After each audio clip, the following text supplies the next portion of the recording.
Good evening, everyone, and welcome to another episode of SCNS Live. Me and this person. Go ahead and introduce yourself. Cora. We're sitting here with 3 of the 5 sided fate. Would you please introduce yourselves? Starting from the left. Hi, I'm Astrid. I'm Jerry. And I'm Casey. And who are the 2 that are not here? Alyssa and Ola. All right. And sitting behind the board, making things look halfway decent, is Jason. I'm sorry. Whoa. Halfway decent. Wait, my camera's messed up. Literally, I look up and you can see like this part of my mouth. This is why I said it, because I knew something like that was going to happen that was immediately. Hi, everyone. Perfect. All right, we are going to be sitting here talking this evening about a convention that is coming up called FateCon that is being put on by these 3 lovelies as well as the 2 other people. But I'm going to stop referring to them. They don't matter anymore. Nope. Sorry. So, can you tell me actually, first of all, when is the convention? Why are you looking at me? You're the CEO. That's true. You are the CEO. It is March. I didn't get told that. Somebody had to open the bank account. That's true. Yeah. It's March 29th through 31st of 2024. So. All right. So I would like to actually get started at the beginning. So how did y'all get into D&D? You can start in whatever order you like. I'm being looked at again. Well, I'll start because I'm kind of the Astrid. most recent addition to this group of people. So I got into D&D right before the pandemic, and it was just a way to hang out with friends. And I was just like, that sounds like a fun game. I'm gonna go to Target and buy the D&D and we'll play it tonight. And then I went and got the starter set and I looked through the book and I was like, oh gosh, this is dense. Yeah, just a little bit. Yeah, so we did not play that night, but I did bully some friends into playing it, and it turned out to be fun. But it's so much more fun when people organically want to do it. So I got into Critical Role and started cosplaying because during the pandemic there was nothing else to do, and that's how I met these guys, because Critters, which we call the Critical Role fandom, are the coolest people. Just in general. Yeah, it's true. They're all, I've had the best experiences ever with other critters. So, met them internet friends, and we got together at Ren Fair, started hanging out, started playing D&D, and then we decided we wanted to play D&D at conventions, and so we started doing stuff for Fan Expo, and that blew up, and we were like, we need a whole convention dedicated to D&D, and that's what happened. So that's from my perspective of most recently joining the friend group, but they've been friends for a lot longer. Yeah, it'll be almost 5 years. Yeah, I think, yeah. I started playing D&D in 2016, 2017. I'd always wanted to, because I've just been a nerd my whole life, but I didn't know anyone that played, or if they did, they were people that played D&D, and they're oh, we don't want a new girl that doesn't know anything. Yeah. So once I became a cosplayer, and everyone I knew was a nerd, eventually I got into a game with people, and started with 3rd edition, and then we switched to 5th edition, but yeah, I met KC whenever I started a meetup for Critical Role cosplayers at Scarborough, and I just posted it on Facebook and said, hey, if anyone else is interested in this weird thing that I like, show up. And then I had 6 people show up or something. Yeah. And then we've been friends ever since. So it'll be about 5 years. And then it snowballed into all this. We found her body painted fully at the Renaissance Fair in June. We were we need her. We said, God, she's why? a crazy person to be our psycho. friend. Wonderful, but at what cost? Yeah. Fully red, head to toe. Legs, arms. Yeah, red. I didn't even know about body suits at that point, leggings. so I painted my knees and my ankles, and we said this psychopath is our friend. She needs someone. There's a certain level of cringe that you look at someone and you're yes. Yes, they belong with they now. are unafraid to be an idiot. Yeah. Let's be friends with them. Yeah, so I got into D&D, you gave a year, and then I went, holy cow, how much earlier is mine? Even earlier than that, I was still in high school, so 2013 or something. There was a group of guys at our church that played, and I was and it was a secret, because it was illegal to play at our church. There was a whole scandal that had happened with a guy who had apparently become a demon worshiper because of D&D. Is that true? Probably I'm not. a demon worshiper. But anyway, so it was friends. taboo at our church. So when I found out there was this group of guys playing, I was like, hey, sneak me into y'all's game. And they let me play, and we had a TPK. And I was like, cool, did we lose? Like, I don't know what just happened. Okay, and so then, it ended, and they were like, okay, cool, you should run the next game. And I was like, I've played 3/4 of a session. I don't even know what just happened. There's no way I could run a game like this. And they're like, you love to tell stories, you're blah blah. And I was like, okay, great. So I watched one episode of Critical Role, which at the time was like episode, it had only been out for like 20 episodes. This is way at the beginning. So I watched like episode 1 and went, cool, that's how other people play. And then I just ran a game for them where I didn't know any of the rules. I was just like, and then you do this, and they're like, make a perception. You're gonna make a perception check. That's absolutely right, sir. You should do that.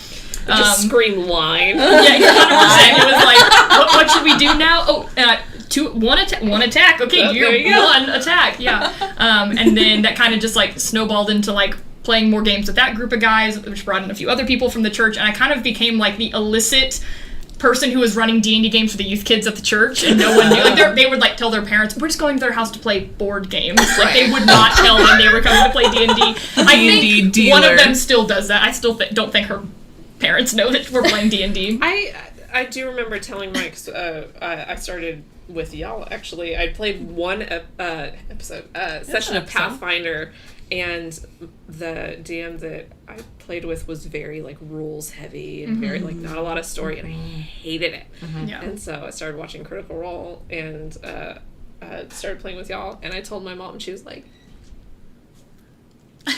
D&D? It's actually really fun. It's like improv, but like dice. And she was like, okay. And then my sister was playing a tiefling, and she was like, what's that? And we were like, Yeah, it was funny because like my parents are not nerds. My dad loves to mock me for being a nerd.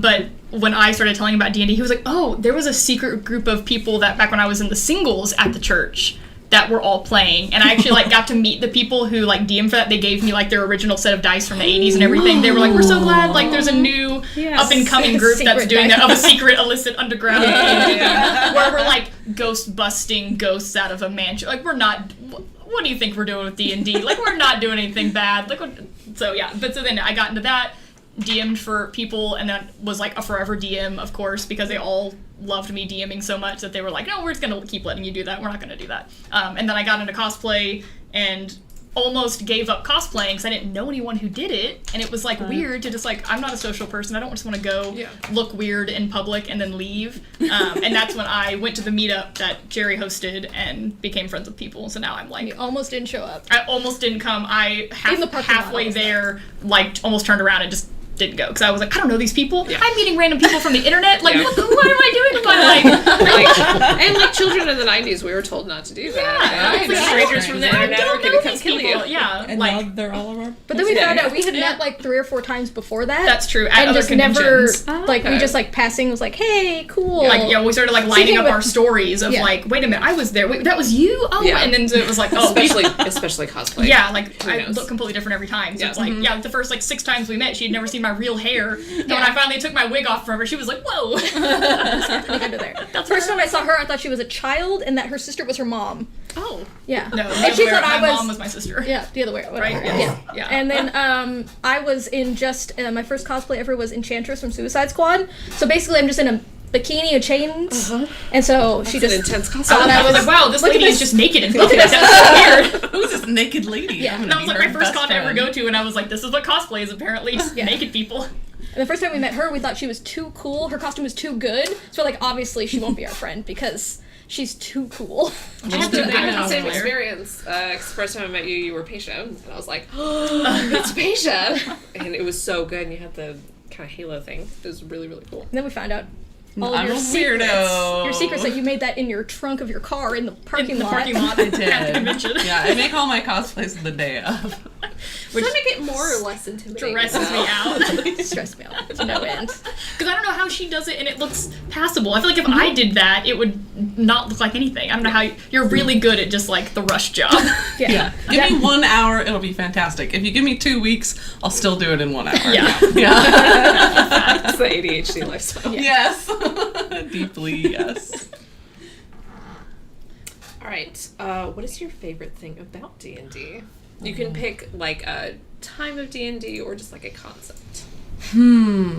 I think my favorite thing about D&D is, let's go with the therapy aspect of it. Because you get to role play, you get to put yourself in other people's shoes, you get to experience things that you normally wouldn't experience, or you get to talk through things that you maybe didn't know that you needed to talk through, and then it just comes out. Sometimes when you're playing D&D, you just blurt out your own really deep trauma, thinking that it's normal, and everybody else at the table goes, what?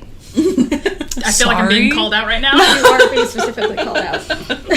So I really love that because it's such a fun way to dig in your own subconscious, but also experience your friends' subconsciouses and the things that they're like chewing on and thinking about and the things that they improvise. Like, I feel like the things that come out during improv are like really often organic, even if it's in an unhinged way, you know.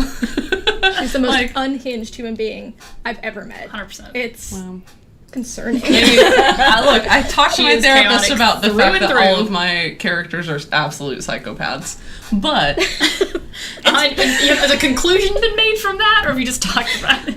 nope. Anyway, next question. I talked to my therapist, and my therapist gone, holy shit. Just kept writing notes. And you're like, oh, nope, I'm losing. I think that Losing means therapy. you won therapy. Oh, okay. Yeah. The more they Yeah, write, you did yes. better. Yeah. If they're surprised and interested, then you've done it. That's You're the point of validated as therapy. a person. Yeah. Am I the craziest piece that you have? Wow, me. But I think that that's cool because that digs into the essence of storytelling and the essence of like actually getting to know your friends on I a feel like deeper level. it's like humanity. Like, you get to see, like, humanity through, like, the way other people have experienced life, because even, like, your own real life experiences shape the way that you would either role play a character or like the way you created their backstory. Like, we've discovered that like you can write 4 characters, but they all have some connecting feature that's like you at the heart of it all, and so it's like really fascinating to see those aspects of not only yourself but the other people that you play with, especially when you're playing with like friends that you really like or people you've played like 2 or 3 campaigns with, and it's like, oh, I'm getting to know them more intimately as a human being every time we sit down at the table, which is cool because I'm nosy and I like to know things about people. Yeah, it's the same for me. Like, that's my favorite part of D&D is like, when is it socially acceptable for you to drop like your deepest, darkest secrets and like, but it's fun. Yeah. It's like, it's just silly, super goofy fun. times for you to drop like all your mommy issues on the table and then be able to solve it by killing a man later. Like, I can't do that in real life. I can't do that in real life. It's frowned true. upon. So I just love like, I don't know. I don't like superficial friendships. I want to like know your just like Casey. I want to know your deepest, darkest secrets at all times. Give me all the lore. Give me everything. And then D&D is like, we're playing a game right now where it's just like a really emotional love triangle. And I've been married for 15 years. I'm not having a love triangle anytime soon. The fact that I get to live that, because I got married at 19, I've been with my husband since high school. Like, I've never got to experience like teen angst of a love triangle. Like, does he love me? Like. And now I do. Yeah. I get to play just a pretty little princess who's in love with a man who does not love me. He doesn't love me either, don't Every worry. history. Yes, and then I just get to make playlists and just wallow in self-pity about a man that doesn't exist. And then I my make playlists too. Oh. I make playlists for my A characters. step up to my realm of existence. That is how, like, how many playlists are you at now? I'm at like 200 on Spotify. Wow. And a good chunk of those are D&D. Every D&D character of mine has like 5 or 6, because you start with like a base one, and then you have to make a backstory one, and then something dramatic happens, you have to make a new one. Then you like, you know, cast Dream on someone and murder them over the course of 5 days, and Like you you have to do. make a nightmare playlist, and then and I do that with every character, and I do it with everyone else's characters, and I do it with the relationships between my characters and their.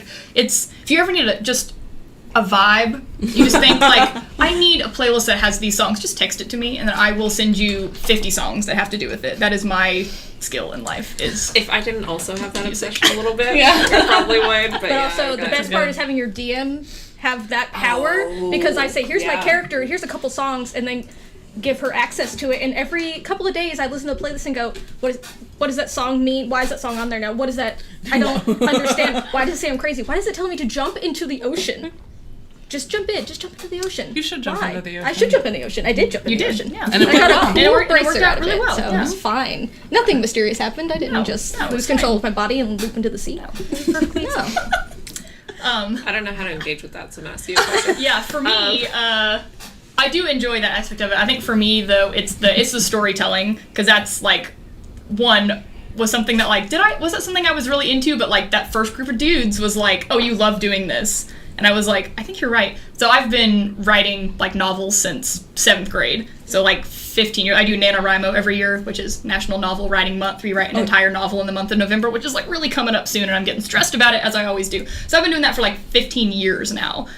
So I love to write, love to storytell, and D&D is such, like, a fascinating experiment of storytelling, because it's like writing a novel, but you have no control over the characters, which seems worse than novel writing, because you can't just, like, package it up how you want, and the perfect moments that you create get to happen exactly how you want them because you're the one writing it. But D&D is all of that, but, like, with multiple minds. Like, I can only create so much. Like, I'm not the most creative person in the entire world. I have not lived every person's experience, but I can, like, create a framework, create a world, create a story that I'm really passionate about, create characters in it that I'm passionate about, and then other people will take their characters that they're passionate about and put them into that world, and you get to watch the way that people interact with one another, and, like, learning things about people through that, and about yourself, and about these relationships, and, like, I don't know, it's so fascinating. DMing is so hard. I try not to be, it's really not that hard. Like, anyone can just, like, write up a one-shot in 5 minutes. I did the zombie apocalypse at Waffle House not long ago for some new people. It was great. It was fun. I spent 3 minutes planning it. Super easy. But you can also obsess over your world like I do, where we're, like, a year into the campaign that I'm currently running, which is, like, 10 years in the future from the first campaign we ran. So, like, things are connected, and I can, like, shape this world with all these fascinating, interesting things. And at the end of every session, I go to my computer and I write, like, 2 or 3 pages about either, like, something that's happening in the world that the people didn't get to see, what the BBEG is doing, what that NPC is doing that y'all left behind 2 sessions ago, what this character is thinking. All that's happening. And so then I get to, like, flesh out the world more. And then at the end of the campaign, I'll put all that in a spiral and I'll give it to everybody, and they'll get the chance to read all of the I feel like I have some sort of psychosis break happening in my brain while I'm doing this, as I'm just talking aloud to myself while I'm driving in my car between 2 NPCs and 2 different accents, and You're just letting the creative spirit take over. It is. Like, that's really, so it's super cool to get to just, like, it's more than just, like, writing a story. You're, like, you feel like you're living it out, even though it's all fake and dice and stuff, but it's, like, well, the feelings are real. It is, and the experiences are real. And that's why people love D&D, and that's why D&D is always a good story. No matter what your play style is, it's always more than you imagined it would be, because other people's minds are involved in creating the story. Like, I can never I can think, here are the 5 options I think you guys are going to do, and you will 100% of the time pick option 6. And I'm not prepared for it. But it's like, that's what makes D&D so good, is, like, I can't be prepared for what you guys will do, and that's what creates such a fascinating story. Because I've said it so many times, like, I had this all laid out, and then y'all survived that fight in the prison, and that changed the entirety of the campaign. Or I thought you guys were going to do much worse in the fight 2 nights ago, and then I rolled like only single digits all night. So the fight was actually very easy, and I was very disappointed. But, like, that's something I couldn't have prepared for, and that's going to create a more cool, organic story in the future that I couldn't have written on my own, because I would have written it differently. Yeah, collaboration is always going to throw stuff at you that you didn't expect, and that can pretty much only make a story better. Yeah. And I know, doing a little bit of storytelling, including D&D, like, my character surprises me. Frequently, my character surprises me, and when you add in other people's brains and other people's experiences, it just multiplies that by 1,000. Absolutely. And I love that aspect of it. And I've been in D&D campaigns, and I've seen D&D campaigns, and I'm like, this could be a book. This could be a movie. Yeah. And that's that's what I'm telling Casey, is, like, when this campaign is over, the NPC that we're currently in a love triangle, I want a book from her perspective, because Jerry, is on that character's side, but my character is the other character in the love triangle. So she's not on the side, but I am fully on her side, 100%, and I want to read the story from her perspective, because honestly, that man is trash. And like the last campaign, the campaign 1 of this world, like, I did write an entire novel. I spent NaNoWriMo writing the novel about the 2 NPCs that y'all forced into a relationship, but not really. He was in love with her, she was, the whole thing. And I literally wrote, like, 50,000 words about that, and I do want to actually compile that and publish it into a novel, because I do think it's very fun. It's a very good adventure thing, but I can do the same thing with this campaign too. Like it's You Which, get it's a lot fun. of abuse out of sometimes being like, I, the person, am on board with this. My character thinks this is the worst bullshit she's ever absolutely. read. Like this is 0 out of 10. Should not do this in real life. She's doing it though. Yeah. Which is why I love listening to other people's D&D stories too. So I'm like constructed my fate Sona. So like we talked about how we are the 5-sided fates. That's like our the next D&D question. Yeah. company. Great. Good. So I'll let Transition. you know. I'll let you know. So, what is the 5-sided fates? Oh my goodness. I can't believe as soon you would as I ask that figure out what's question. happening with my shit. I don't know what I did. I'm slowly sinking. There's a handle Okay. to the right, and I you can pull understand. up on it while Technical not sitting on difficulties. it. That one's one I think that's the one that always sinks though. Nope, I don't have a great. You can reach between my legs. It's fine. Thank you. Great. I was wondering why I was suddenly taller than you. First time that's ever been said on the show. I don't You believe can reach that. between my legs. It's fine. It is fine. Add it to the list. Well, okay, so we are the 5-sided fates, and when we were coming up with this company, essentially we wanted to start running D&D events in the DFW area because there's a big audience for it. I think people want D&D, and usually the thing that prevents people from playing D&D is either scheduling or, can't get everybody over, or we can't find a DM, or we can't find enough players. So we were like, let's do the organization part and then let people play. So we came up with, because we're cosplayers and D&D players, of course, we came up with 5 personas, which we decided that we were the Fates, which often in lore and, pagan religions and stuff, the Fates are depicted as 3 women, and sometimes it's like I think there's one where Maiden, there's Mother, 7 women in a different, like non-Greek. There's like one where there's 7 fates. So It's I have maybe Norse? maybe. I have the image up if you want to. Ooh, an image. Yeah, we have Sure. If only we can see that. If only we could We see. can. We can Technology. see on her phone. I'm claiming right Please now. continue. Amazing. So we decided to make our Fates in our D&D universe. Or fate sonas. Our Fate fate Sonas. sonas. Yes, That's us. that's That's us. We decided to make 5 of them because there are 5 of people that us. started the company. So we decided that the 5 sides of fate should be creation, which is me. Casey embodies, morality, which I embody. We have chaos, which Alyssa, shout out, Wherever she Hi, is in the Alyssa. world. embodies. Love, which is her girlfriend Ola, and Jerry, who And death. represents death. Obviously. Obviously. Obviously death. I don't know. I'm the eternal pessimist, so therefore I must be death. So that's kind of the lore behind the 5-sided fates, and we have like stat blocks for them if you ever want to drop them as NPCs in your campaign. We made up a little dungeon for them so that if your characters wanted to change fate or talk to fate or deal with fate or even try to save the world or bring back a fallen PC, that you could go through their gauntlet and they might deem you worthy or something. But they're demi-deities, sort of. So I constructed my fate of morality specifically around because I wanted to listen to people's D&D stories. So I made her a tiefling, which I kind of love that idea for morality to be not black or white or even gray, but red. And she loves drama. She loves juicy gossip. She wants to know all of your secrets. She writes them down. She finds your secrets out even if you don't want her to know them. So she has a book of she has a burn list, essentially. Yes. She's got a burn book. Yes, absolutely. So yeah, I kind of created her so that I could listen to other people's fun D&D stories, maybe write them down, maybe use them against them at some point. I don't know. Am I gathering dirt on people? I'll talk to my therapist about that. What about your fate, Jerry? My fate was death because one is I call myself goth. I'm not really, but I do love wearing black, and I'm the goth one of our group. You're I very guess. goth. I don't know. I mean, closest one aesthetically tonight. Yes, and this is my normal aesthetic. Is I like to wear black.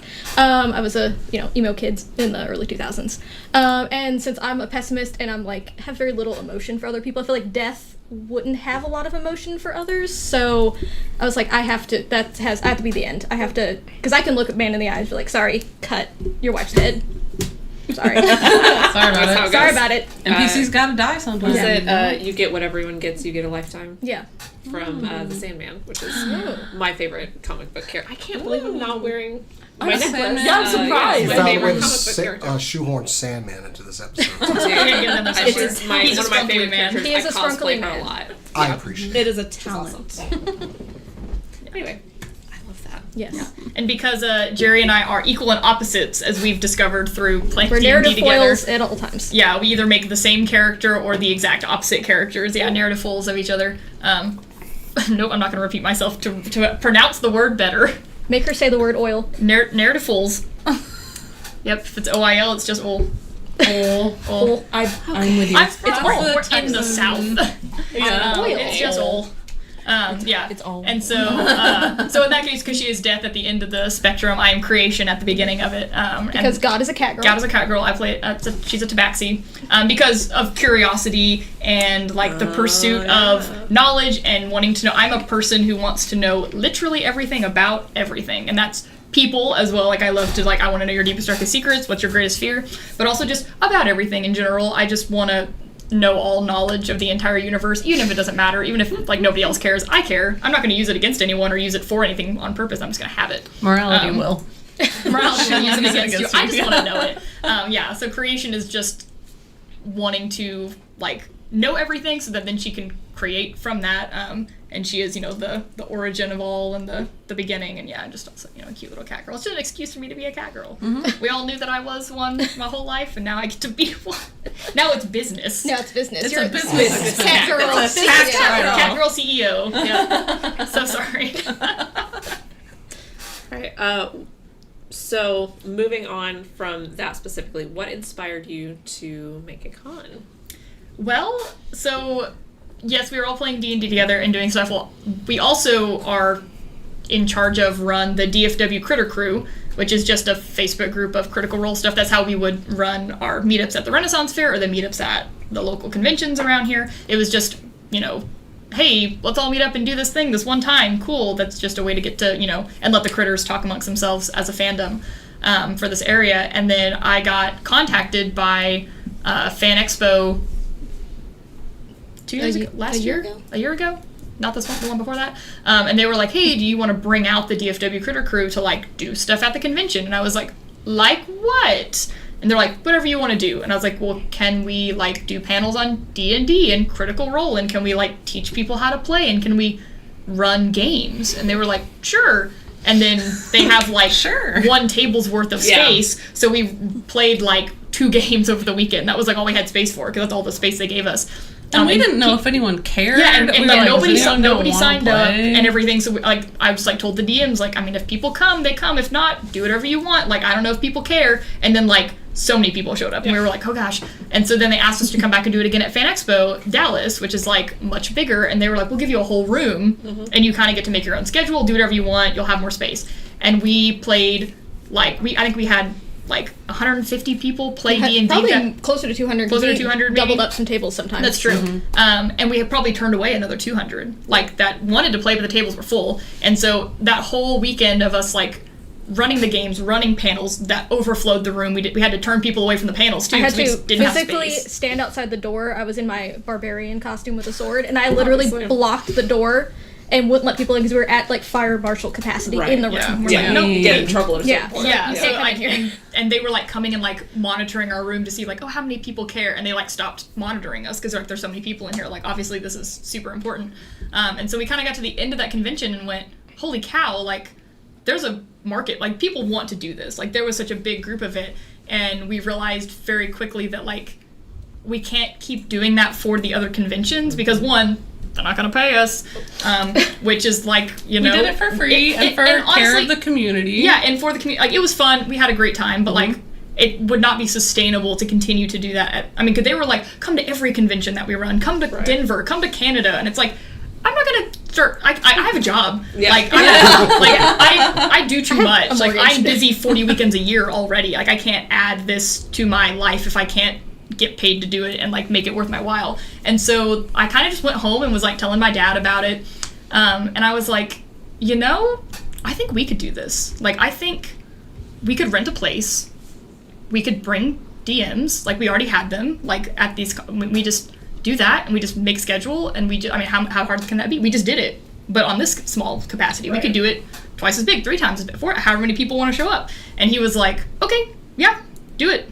He's very entrepreneurial, whatever. Yep. He has 5 businesses and all this stuff. He was like, I'll do it right now. Like, let's just do it. Like, let's, like, get your friends together. We'll have a business meeting and just, like, do it. And so we just, like, called everyone to my house and went, do y'all think we can do this? Like, do y'all feel like this is viable?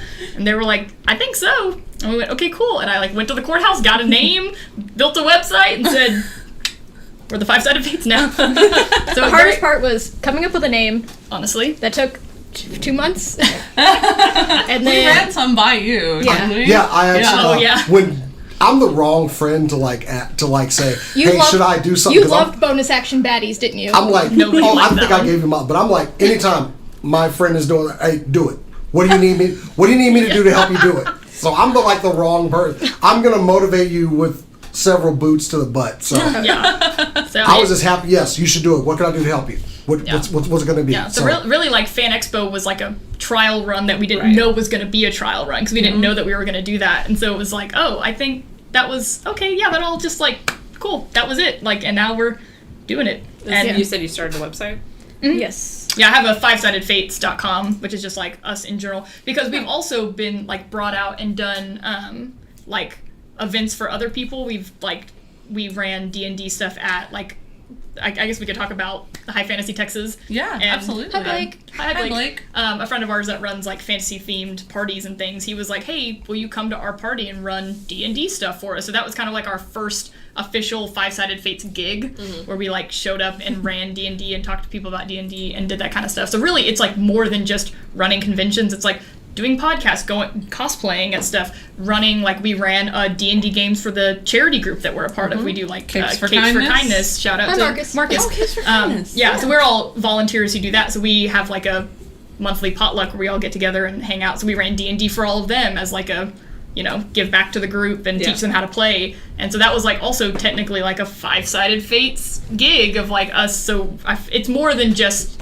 we're going to run one con a year. It's like, I would love to do Just anything D&D. you ask me to do. I will show up. We're your DFW I will D&D put on special. cat Yes. ears and Show I'll up do and it. DM. Put on elf ears and show up. Yeah. And I think that was really special because I think one of the things we're also really passionate about is like teaching people to play D&D because like, we're all women. It's a woman-run business, a woman-run D&D group, and like it's not always super easy for you to get into that world.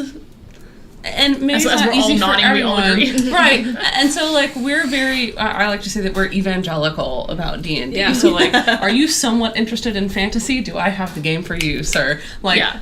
and so we like to teach people to play, and I'm also just a teacher, so like I just have that passion of like helping people learn things. And so at the Capes for Kindness event, some people were seasoned D&D players and they knew what to do because it's a lot of cosplayers and, and fantasy nerds. folks and nerds, but some of them had no idea and they jumped right in. It was so fun to see them start improvising and start using like whatever fantasy knowledge they have to like push the story forward, or like, can I stab that skeleton? Yes, you can stab that. Can I sacrifice myself to save everyone? Yeah. And then you Oh my learn things gosh. about people. And the second that guy was like, I'm going to throw myself onto this bomb and save the rest of us. And I said, he Right. would do that. Of course, He- Marcus Of course, threw Marcus himself on the and bomb killed to himself save to save everyone. everyone. Yeah, That's such a no Marcus one thing. is surprised by that. Yeah. But so that we love that, and I think that that's one of the things we want to incorporate into this con is like, if you've ever wanted to play D&D and you don't know how to find a group, or you don't have a DM, or if you want a DM and you've only ever played, like, this is it, because this is definitely a very friendly, inclusive space where we're going to have like beginner-friendly games. We have a beginner adventurers room at the con where we'll help you roll up a character, explain all the math to you, because it is a lot of like when I first started playing, I was very intimidated by a lot of that stuff because I'm really creative and I like storytelling, but like, shoot, what are my times tables? Which cracks me up. I love math. They roll their dice and I stare at them and I already have the answer in my head. I'm waiting for them to say it and I finally just say 17. Just I have to like do the dot doing the math counting right. that I No one likes learned. you. And sorry. I'm No, it makes it easy. I roll and I'm like, it's above a 20, and then she looks like 23. Like, thanks. okay, great. Yeah. That's fine. I Sorry. sit next to someone that cannot Yeah. do math in our game. And it's, And you know. every once in a while I'm like, 24. Yeah. Yeah. Which, hey, D&D has helped me get better at math. You do. A Because lot. you realize you're doing it so often. Yeah, It's I beneficial. feel like it's good for my brain, probably. But so we like helping people get into it because it's like, it's fun to see them bloom. And that was something their we characters learned at the bloom. convention, because we ran a character creation station where because that's, I mean, you hand someone a blank character sheet, there's 75 boxes to fill out, and a lot of it includes math. What the heck does any of this even mean? And a name. Yeah, and but to sit down with someone and say give me a vibe, tell me the idea that you have for a character. Okay, that would be a ranger. Okay, that would be a tiefling or what, and then you can have them roll stats and everything, and just having someone explain that to you on a one-on-one is that's everything you ever needed. Yeah. So that is going to be a big part of our beginner room is you're going to get sat down with, they're going to tell you how to build a character, then you're going to get to play that character in a level one shot with other people who also don't know what they're doing, so you don't feel intimidated by having to play with some guy who's been playing for 50 years. They can play over there, I have no problem with you, but you can play at a different table. So that these people feel like they're comfortable to just learn how to play. I feel like I'm getting an idea of some of the things that'll be offered during the convention. Yes. What other kind of specific things are y'all going to do for FateCon? Yeah, so we'll definitely have the beginner area. We'll have just a main D&D area where that's where all the main, you can level 1 to 20, Tarrasque hunts. That's Astrid's thing to do. Anything like that. So that'll be a great, the goal is that all of those games will be put up before the cons. You get to pick and choose, I'm really into a pirate adventure, I'll make sure to pick a high-level pirate. I'm really into Tarrasque hunts, I'll pick that one. I'm really into one that's more role-play heavy, maybe, or a heist mission. We'll have a wide variety of games. You'll be able to pick one that you're into, or maybe one that you've never done something like that before. It's your chance to play Zombie Apocalypse at Waffle House. I loved running that one. And so we'll have... be 6 sessions total? Yes. Over the course of Friday, Saturday, Sunday, so we'll have 2 Friday, 2 Saturdays, 2 Sunday, yeah. So you'll be And able to pick your time slot and what game you want to play. Yeah, I so have if to you play know. this Waffle House adventure. I will See, run fun when you one get excited. Zombie Apocalypse Waffle House.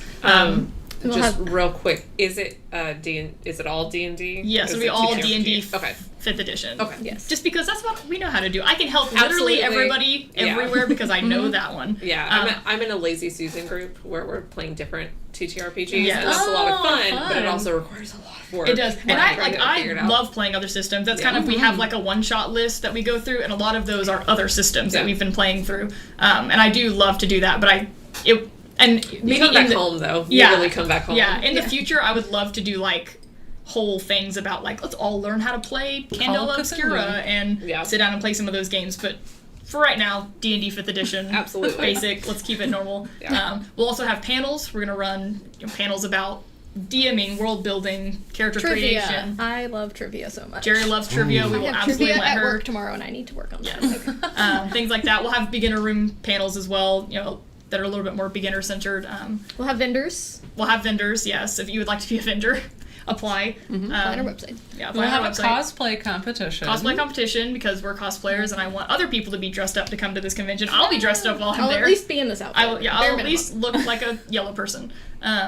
We'll have We're gonna have some LARPing outside. With, Yes. a local SCA group is a friend of ours, and they were like, "Oh, please let us come." I was like, yeah, "Please they're come." gonna do sword fighting Sword fight in the demonstrations and all sorts of fun stuff outside. That should be a good time because it's the convention is in a building that's in a park, so we'll have a whole park area space where people can LARP and run fair themselves up out there, and it'll be hopefully really nice weather in What March. convention It's a am I great- going to be But at? March is a better bet than most. Yes. Yeah, it's a great Yeah. space. It's at the Bob Duncan the- Center in Arlington, Which is in Vandergrift Park if you know Which the is area just well enough. south of UTA, a couple miles. Yeah, it's kind of right in the middle of the city, but hey, free parking. Yes. Putting that out there, parking. that was high on my One of the list. lovely things That about was- not being in yeah. The downtown. highest thing on my list was this place has got to have free parking. Yeah. It has free parking. You're welcome. So with that, was there anything about the con planning that you didn't expect or didn't know about until you started planning it? How hard it is to get a venue. We're just trying to give you money. Just let us give you our money. And they're like, no, we don't want your money. But I have money. Yeah, it was interesting. So Look at it. It's right here. So Take my money. my family owns a dirt bike racing series in Texas, and so we've been putting on dirt bike racing outdoor events for the last 16 years. So most of my entire life. So I'm very familiar with event planning and getting places to do that. Ours are just in the middle of fields and not in buildings. But so I really went into it I kind of have a knowledge of this. I kind of have a background. Why are people I'm asking you to give me information about your place so I can give you money for it, and you're just not doing it? What? Do you not want us? I'm confused. So I feel like we did so much going around in circles with people trying to get numbers, and I know people who run big Pokemon events because I play the Pokemon trading card game competitively and stuff like that. So I'd be getting all of these like, oh, you want to go to hotels? Oh, you want to go to convention centers? Oh, you want to do this? Oh, you want to do that? And so I'm like taking all this information, like these people know more than me, and then it all boils down to just, wow, this is really hard. Yeah. And we should have just gone with our first pick, because that's where we ended up going with. Right, we did end up going with our first pick because we walked in there and we were like, this is kind of perfect because it has a big open room. It has a theater stage at the front, and one of the other things that we're going to have at our con is we're going to live play. Because at Fan Expo and lots of places, people were like, well, I don't know that I want to play D&D, but I want to watch you guys play D&D. So we were like, well, nobody wants to watch us play D&D, but they do. They do. And we didn't have space at those places to do that, and we will have space at our own con to do that. We do. So it's got this cool stage. We're going to play on Saturday night. We'll have a live game. And then there's a huge area. I think we're going to have something like 20 tables running. And we also made sure, because some of us are ear sensitive, so we made sure that there's enough sound dampening and the tables are far away from each other so that it's not going to be too much chatter. Yeah. Because I had the wonderful privilege of running D&D on a cruise ship last summer, which was super fun. It was D20 cruise. If you want to go on a cruise and play D20 or play D&D.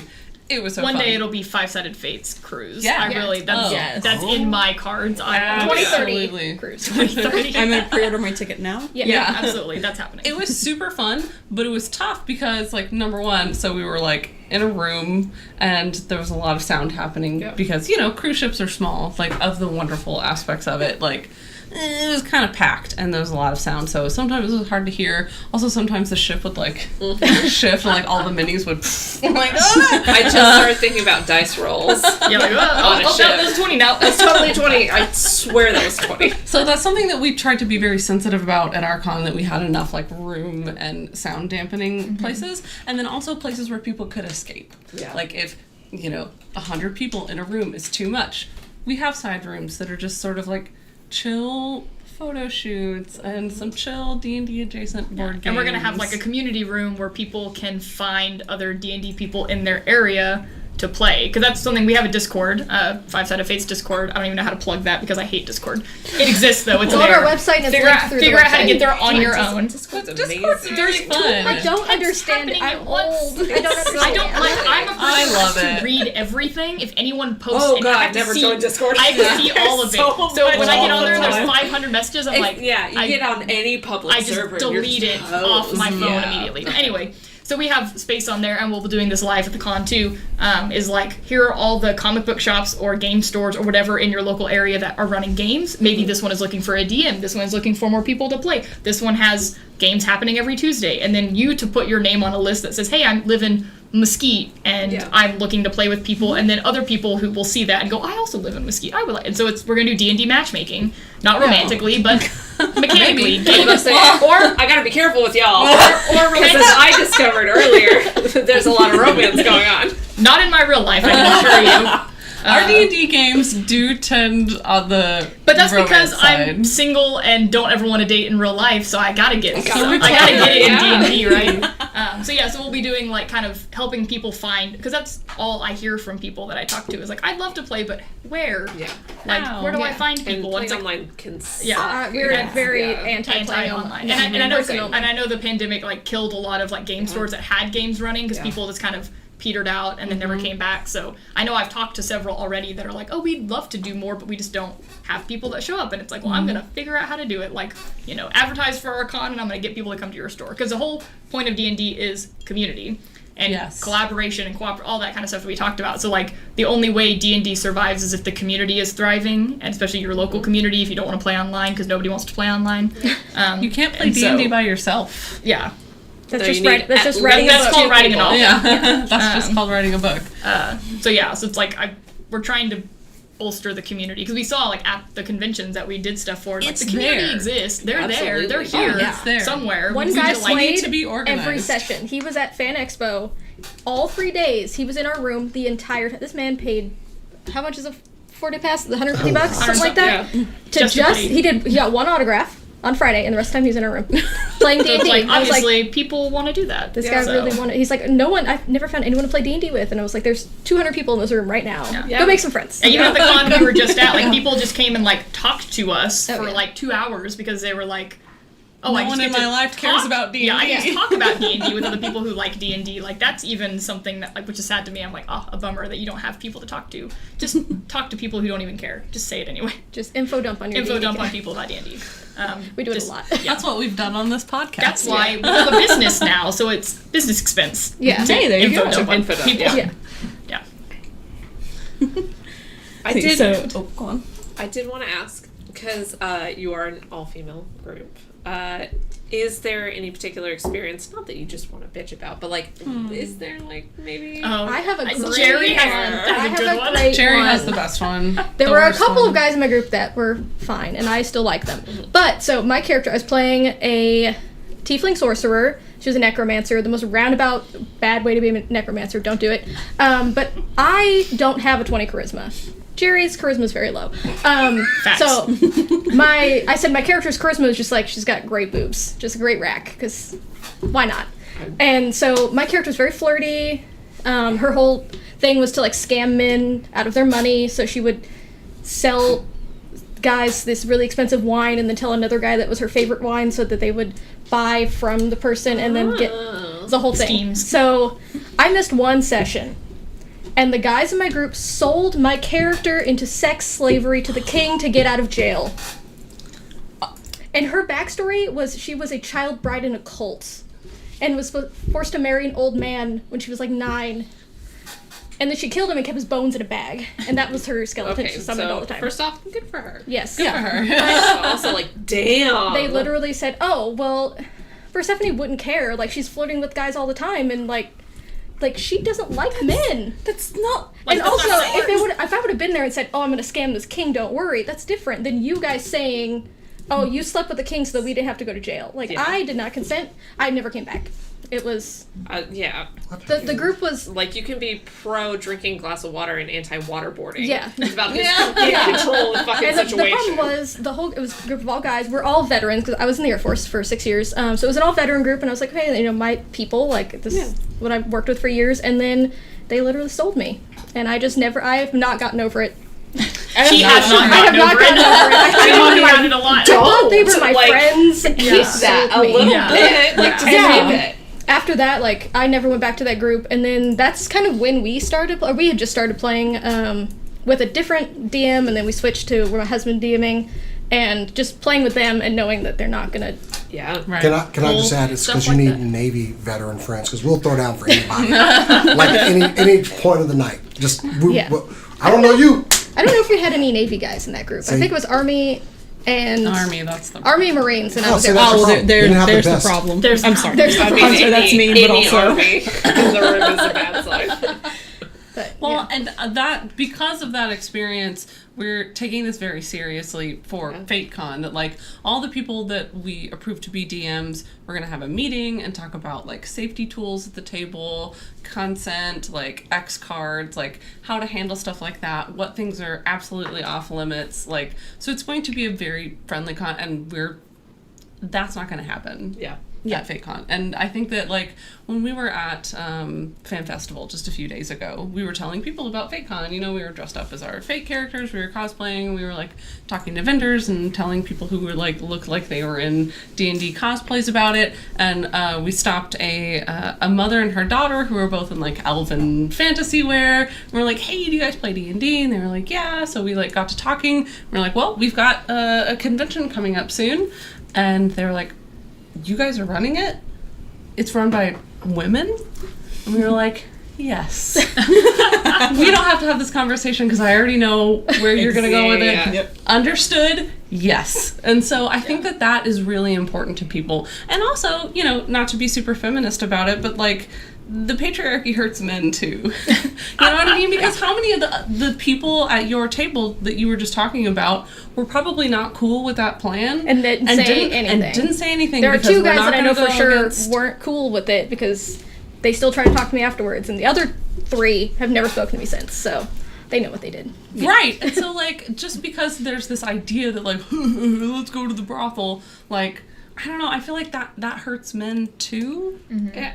And this is one time I'm gonna real quick brag about our table is we have 4 girls, 2 guys, and both of the guys have cried at the table. and it No, I didn't. is Oh, yes, you did. but like It seemed like a it's crier. a safe space. the fact that you care that much about Alabroth and about Octavia, because that was the situation, but like the fact that the guys feel open enough to do that is such a wonderful thing about that table, and I do think it's part of that like feminine energy, saying absolutely, please cry at our table, please open up, please be vulnerable, because that's the wonderful thing about D&D. I believe You can be the Macho Man completely Randy open. Savage said it best. I've cried 100 times and I'll cry 100 more. Exactly. Macho men are understanding about their own feelings. It's like the most poignant thing that man ever said. But Amen. also, I appreciate y'all doing stuff like this because as a father, my daughter is never going to have a limitation on what she can do. Both of my children are never going to have that limitation, but it absolutely is important that I have people in my life that show her, female figures that are successful. Not just my wife. I want to see everybody succeeding. There's never going to be something my daughter's going to say, I don't think I can do that because I'm a girl. Damn it, no. Absolutely not. So. Yeah, and that's where like I kind of come in from like an interesting perspective. So like I talked a little bit, like I grew up racing dirt bikes, racing bicycles, racing four-wheelers. I'm a race car driver now. I work in the race car industry and that kind of stuff. So I grew up in a very, very male-dominated environment my whole upbringing. I have an older brother who I love to death. Like I have a mom, I have women in my life, but men really like shaped the way that I live, and I've always existed in these spaces that are like really no women. It's really just me. I'm the only girl out there doing this stuff, and that never and because I was raised in that, I didn't really notice it that much. It was kind of like that's just how you live your life. You just do these things with all the dudes, and it's whatever. And they all respected me because I was doing it alongside them and everything. And so like in my first games of D&D were with all guys that like I love and respect and great. I still play with some of them now.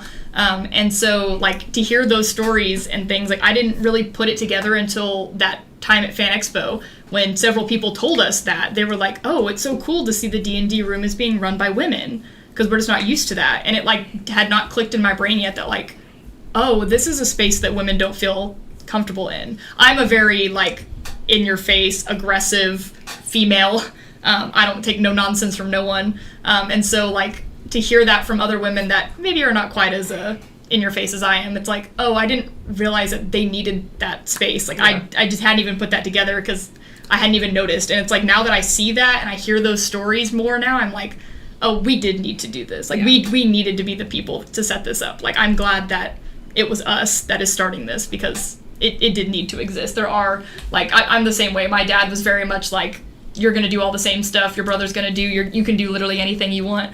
And I want other women to feel that way too, to feel like that get out there and do it. And not love him to death, but not everybody in the D&D community can look like Patrick Rothfuss with the giant beard. But that the feminine and also queer energy can be really important and is important as somebody that is both feminine and queer. It's so much more open than past. Yeah, it's like we wanted to be the opposite of. There are several other just like D&D conventions or TRPG conventions around, but they feel very old school D&D, very like 80s, a bunch of war games. Yeah, and it's more like you go in and there's goblins and you kill them. Yeah. But why? Why is every goblin bad? I love being goblin is my favorite class to play. Honestly, my fate sona was almost a goblin, but I didn't want to paint myself green. And I don't know. I just didn't like playing D&D with those kind of people because I'm like, but I want my character to have a backstory. And if the whole point of the game is just murder, why am I here? I can go play God of War. Yeah, I can go play a video game. Like I don't. Which I love combat. Like not to say that FateCon's not gonna have combat. Like that's my favorite. I like storytelling. Combat. I love combat. I want to murder stuff. The game that I'm gonna run at FateCon and anywhere I ever go is Tarrasque Hunt. Let's kill a Tarrasque. That's what I want to do with my life. That's my legacy. So I love combat and I love the nitty gritty of that. But like, it's not as fun if it doesn't have heart and a story. Yeah. So we're very role play focused and also super queer in all of our games because we were saying that like everything we do is romance. So it's just like everyone's pansexual, hands down. Every NPC, whether they wanted to be. First question, are they hot? That's always the... Yes. That is all. And yes, the answer is all of my NPCs are hot. Jason's got a question. Well, no, I have one from the chat from yes. Mushroom Cosplay. Hey! Hi! Oh my gosh, hi! I met them on Friday We just as remember you. Alana. We remember you. But my question is, Yes. funniest moment that has happened in a campaign?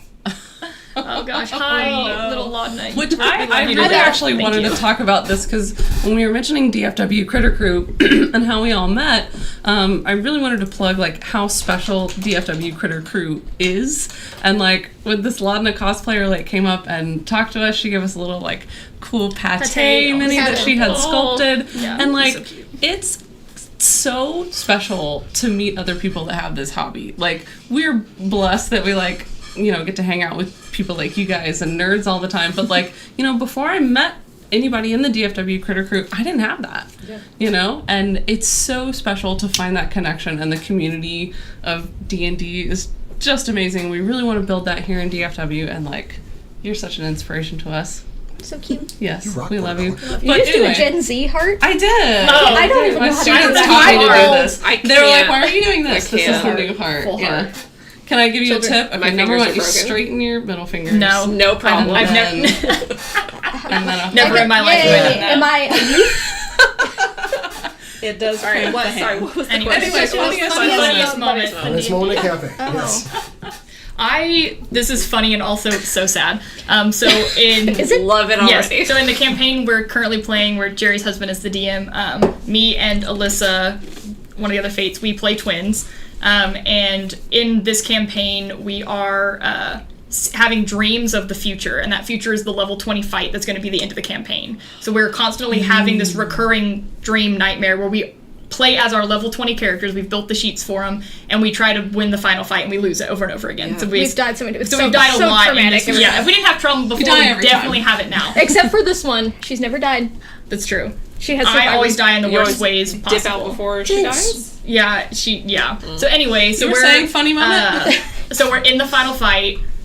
We get there immediately, and I'm like, I'm not gonna die like last time. We're gonna do this right. And so I grab my sister, I dimension door to the top of this tower that's like overlooking the battle, and I'm like, great, we have a vantage point now. We're gonna like do something. And then out comes.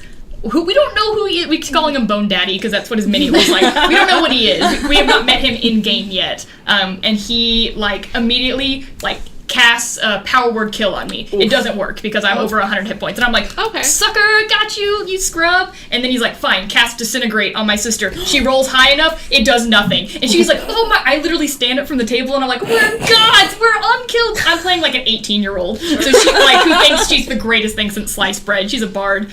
And so she's like, we're freaking unkillable, we're the greatest thing in the world. And then he just mind blasts. We both roll nat ones, and we just get yeeted off the tower and just smash the ground. I watch my sister die in front of me. I'm playing a vampire. I can't even die. I have to watch everyone around me die, and I live. But it was like just like the poetic, like the dice tell the story. Yeah. Like, Hilarious. hilarious. It was just like, we're immortal. No one can kill us. We're the greatest nat ones. That one. Okay, the fact that they both rolled them, both nat ones, the twins It was died. amazing. Literally, I holding rolled it and I went, hands. nat one, and she went, nat one. We high fived, and then we both just died.